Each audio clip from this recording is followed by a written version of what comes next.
Everyone welcome back to my channel. நம்முடைய சேனல்ல இன்னைக்கு என்ன மாதிரியான ரெசிபி பார்க்க போறோம் அப்படின்னா, எல்லாருக்குமே ரொம்ப ரொம்ப பிடிச்ச ஃபேவரட் ரெசிபியான ரோட்டுக்கடை காளான் மசாலா எப்படி செய்யலான்றத பத்தி தான் இந்த வீடியோ மூலமா நம்ம தெரிஞ்சுக்க போறோம். இந்த லாக்டவுன் ஸ்டார்ட் ஆனதுலேருந்து எல்லாருமே ஸ்ட்ரீட் ஃபுட் ரெசிபீஸை கண்டிப்பா மிஸ் பண்ணுவாங்க. அதில் ரோட்டுக்கடை காளான் மசாலாவை சொல்லவே தேவையில்ல. ஏன்னா அதோட டேஸ்ட் அந்த லெவலுக்கு ரொம்பவே சூப்பராக அட்டகாசமா இருக்கும். ஆனால் ரோட்டு கடைகளில் நம்ம வாங்கி சாப்பிட்றப்போ அவங்க மஷ்ரூம் வச்சு செய்கிறாங்கன்னு தான் நம்ம நினைப்போம். ஆனால் அவங்க மஷ்ரூம் யூஸ் பண்ணி பண்ணுறது கிடையாது. கோஸ் மட்டும் தான் வச்சு இந்த ரெசிபியை பண்ணுவாங்க. ஆனால் நம்ம இன்னைக்கு கோஸ் கூடவே மஷ்ரூமையும் சேர்த்து வச்சு இந்த ரெசிபியை அதே மாதிரி டேஸ்ட்டில் எப்படி அட்டகாசமாக செய்யலான்றத இந்த வீடியோ மூலமாக நம்ம தெரிஞ்சுக்க போகிறோம். இது ஈவினிங் டைமில் சூடாக சாப்பிட்றப்போ ரொம்பவே சூப்பராக இருக்கும். இது ரொம்ப அருமையான ஒரு ஈவினிங் ஸ்நாக்ஸ் ரெசிபின்னு தான் சொல்லணும். இந்த ரெசிபியை எப்படி செய்யலான்றதை இந்த வீடியோ மூலமாக தெரிஞ்சுக்கலாம். வீடியோக்கு போகிறதுக்கு முன்னாடி நீங்கள் ஃபர்ஸ்ட் டைம் நம்மளோட சேனலை பார்க்குறீங்க இல்லை இன்னும் சப்ஸ்கிரைப் பண்ணாமல் இருக்கீங்கன்னா கீழே இருக்கிற ரெட் கலர் சப்ஸ்கிரைப் பட்டனை கிளிக் பண்ணி சப்ஸ்கிரைப் பண்ணி வச்சுக்கோங்க. பக்கத்தில் இருக்கிற பெல் ஐக்கனையும் சேர்த்தே கிளிக் பண்ணிக்கோங்க. அப்போ தான் நாங்கள் அப்லோட் பண்ணுற இந்த மாதிரியான டிஃப்ரெண்ட்டான ரெசிபிஸுடைய நோட்டிஃபிகேஷன் உங்களுக்கு உடனுக்குடனே கிடைக்கும். வாங்க ஃப்ரெண்ட்ஸ், இதை எப்படி ஈஸியான மெத்தடை ஃபாலோ பண்ணி வீட்டிலேயே ரொம்ப ரொம்ப டேஸ்ட்டாக செய்யலான்றதை இந்த வீடியோ மூலமாக நம்ம தெரிஞ்சுக்கலாம். இந்த ரெசிபி செய்கிறதுக்கு நான் 200 கிராம்ஸில் மஷ்ரூம் எடுத்திருக்கேன். ஃபஸ்ட்டு வந்து நம்ம மஷ்ரூமை நல்லா கட் பண்ணி எடுத்துக்கலாம். நல்லா குட்டி குட்டியாக பொடியாக நம்ம கட் பண்ணி எடுத்துக்க போகிறோம். அப்போ தான் இந்த ரெசிபிக்கு ரொம்பவே நல்லாயிருக்கும். இதை எப்படி கட் பண்ணலான்றதை இந்த வீடியோவில் நான் காட்டுறேன், பார்த்து தெரிஞ்சுக்கோங்க. நீங்கள் பிகினர்ஸாக இருந்தீங்க அப்படின்னா ஃபஸ்ட்டு மஷ்ரூமுடைய அடியில் இருக்கிற அந்த தண்டு பகுதியை மட்டும் கட் பண்ணிவிடுங்க. அதுக்கப்புறம் இந்த மாதிரி ஸ்ட்ரைட்டாக வச்சு நீல வாக்கில் கட் பண்ணி எடுத்துக்கோங்க. ஓரளவுக்கு கட் பண்ணதுக்கப்புறமா மொத்தமாக சேர்த்து வச்சு இந்த மாதிரி கிராஸாக கட் பண்ணிக்கோங்க. இந்த மாதிரி பொடி பொடியாக கட் பண்ண மாதிரி ஆகிடும். இந்த மாதிரி நம்ம எல்லா பீசஸையுமே நல்லா குட்டி குட்டியாக கட் பண்ணி எடுத்துக்கலாம்.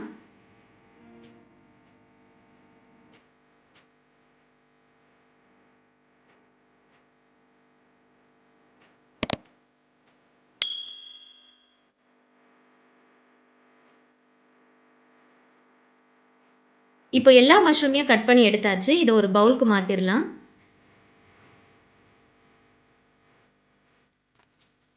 இப்போ இது கூடவே ஒரு 200 கிராம் அளவுக்கு நல்ல கோஸையும் இந்த மாதிரி நல்லா பொடியாக நறுக்கி எடுத்திருக்கேன். இப்போ இந்த கோஸையும் மஷ்ரூமையும் ரெண்டுத்தையும் ஒரே பவுலில் சேர்த்து நல்லா மிக்ஸ் பண்ணிக்கோங்க. மிக்ஸ் பண்ணதுக்கப்புறமா நல்லா வாஷ் பண்ணி எடுத்துக்கலாம். ஒரு 2 to 3 டைம்ஸ் கிட்ட நல்லா வாஷ் பண்ணி எடுத்துக்கோங்க.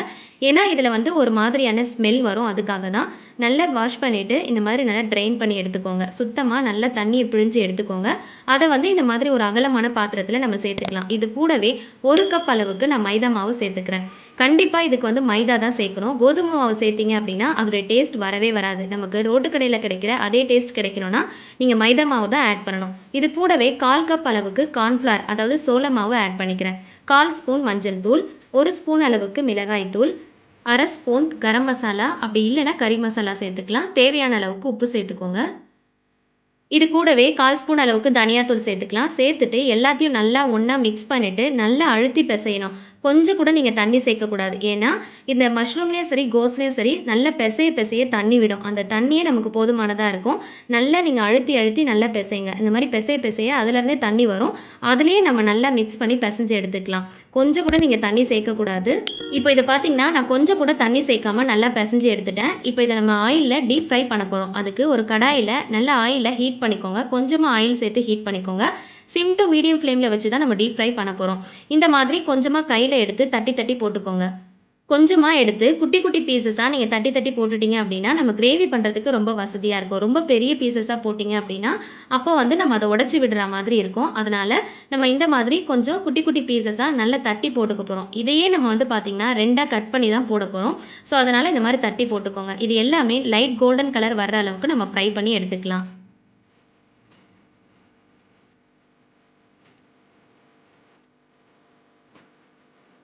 இப்போ பாருங்கள், இந்த அளவுக்கு லைட் கோல்டன் கலரில் வர்ற அளவுக்கு நீங்கள் ஃப்ரை பண்ணாலே போதும். ஓவர் ஃப்ரை பண்ணிட்டீங்க அப்படின்னா அது கசக்க ஆரம்பிச்சிடும். அதனால் அந்த அளவுக்கு நீங்கள் ஃப்ரை பண்ணி எடுத்துக்கோங்க. இப்போ இது எல்லாத்தையுமே இந்த மாதிரி 2ஆக உடச்சிக்கலாம்.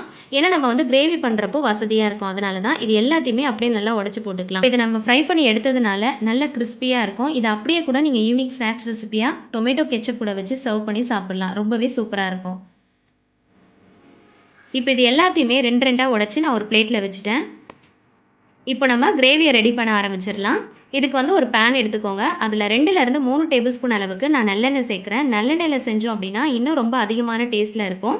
இதில் வந்து 2 பெரிய வெங்காயத்தை எடுத்து நல்லா ஃபைனாக சாப் பண்ணி அதையும் சேர்த்துக்கலாம். சேர்த்துட்டு தேவையான அளவுக்கு உப்பு சேர்த்து நல்லா வதக்கி விட்டுக்கோங்க. நல்லா வெங்காயம் வந்து பொன்னிறம் ஆனதுக்கு அப்புறமா 2 டேபிள் ஸ்பூன் அளவுக்கு ஜிஞ்சர் கார்லிக் பேஸ்ட் ஆட் பண்ணிக்கலாம். ஆட் பண்ணதுக்கு அப்புறமா அதோடைய வாசனை போகிற அளவுக்கு நல்லா வதக்கி விட்டுக்கலாம். இப்போ இது எல்லாமே நல்லா வதங்கினதுக்கு அப்புறமா இது கூடவே 1 டேபிள் ஸ்பூன் அளவுக்கு டொமேட்டோ சாஸ் நான் ஆட் பண்ணுறேன். இப்போ இது கூடவே 2 பெரிய தக்காளி, நல்ல பழமான தக்காளியா பார்த்து எடுத்துக்கோங்க. அதையும் நல்லா பேஸ்ட் போல அரைச்சு இது கூட சேர்த்துக்கலாம். சப்போஸ் உங்ககிட்ட டொமேட்டோ சாஸ் இல்ல அப்படின்னா, நீங்க 2 பெரிய தக்காளிக்கு பதிலா 3 பெரிய தக்காளியா சேர்த்து நல்லா அரைச்சு சேர்த்துக்கலாம். இது கூடவே 1 டேபிள் ஸ்பூன் அளவுக்கு சோயா சாஸ் சேர்த்துக்கலாம். சேர்த்துட்டு நல்லா மிக்ஸ் பண்ணி விட்டுக்கோங்க. இதில் நம்ம டொமேட்டோ சாஸ், தக்காளி எல்லாமே சேர்த்துருக்கிறதுனால புளிப்பு கரெக்டாக தான் இருக்கும். சப்போஸ் உங்களுக்கு புளிப்பு பத்தலை அப்படின்னா ஃபைனலாக நீங்கள் லெமன் ஜூஸ் அப்படின்னா வினிகர் கூட சேர்த்துக்கலாம்.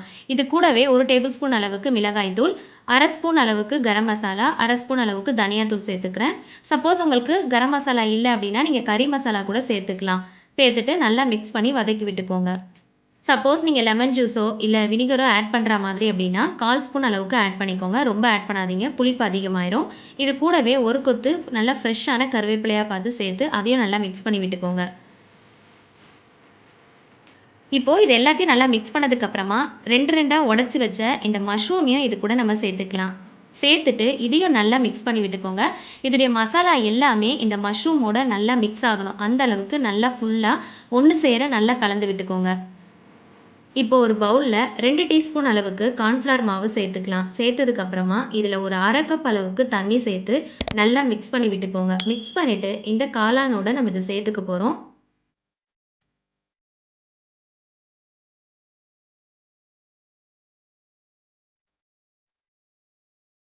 கார்ன்ஃப்ளவர் மாவை நல்லா மிக்ஸ் பண்ணிவிட்டு இந்த காளானோட சேர்த்து நல்லா கலந்து விட்டுறலாம். மசாலா எல்லாமே நல்லா வதங்கினதுக்கப்புறமா காளானை சேர்த்து அந்த காளானும் மசாலாவோடு சேர்ந்து நல்லா வதங்கினதுக்கப்புறம் தான் இந்த கார்ன்ஃப்ளவர் மாவை நீங்கள் சேர்க்கணும்.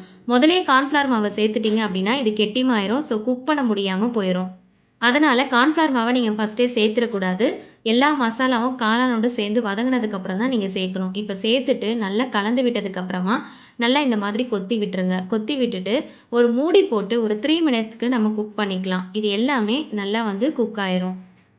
இப்போ 3 மினிட்ஸ் ஆயிடுச்சு. நம்ம ஓப்பன் பண்ணி பார்க்கலாம். நம்முடைய ரோட்டுக்கடை காளான் மசாலா ரொம்பவே சூப்பராக ரெடி ஆயிடுச்சு. இதை ஈவினிங் டைமில் சூடாக சாப்பிட்றப்போ ரொம்பவே சூப்பராக இருக்கும். இதை சர்விங் பவுலுக்கு மாற்றிடலாம்.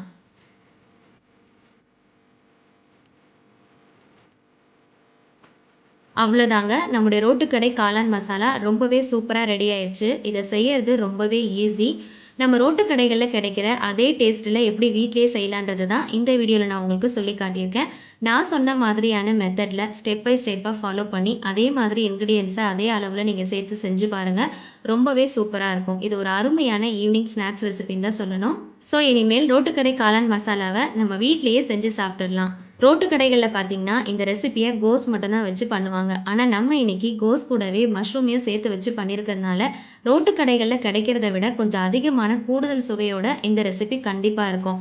இதுக்கு மேலே இந்த மாதிரி பச்சை வெங்காயத்தையும் இந்த மாதிரி நறுக்கி மேலே சேர்த்துக்கோங்க. இந்த மாதிரி பச்சை வெங்காயத்தை சேர்த்து சாப்பிட்றப்போ ரொம்பவே சூப்பராக இருக்கும். பிடிக்கலன்னா நீங்கள் ஸ்கிப் பண்ணிக்கலாம். இதுக்கு மேலே கொஞ்சம் கொத்தமல்லி இலையும் சேர்த்து மிக்ஸ் பண்ணி சாப்பிட்டு பாருங்க. ரொம்பவே சூப்பராக இருக்கும். இந்த வீடியோ எல்லாருக்குமே ரொம்ப யூஸ்ஃபுல்லாக இருக்கும்னு நினைக்கிறேன். இந்த வீடியோ உங்களுக்கு உண்மையாகவே பிடிச்சிருந்துச்சுன்னா லைக் பண்ண மறந்துடாதீங்க. உங்களோட ஃபேமிலி அண்ட் ஃப்ரெண்ட்ஸ்க்கு ஷேர் பண்ணுங்கள்.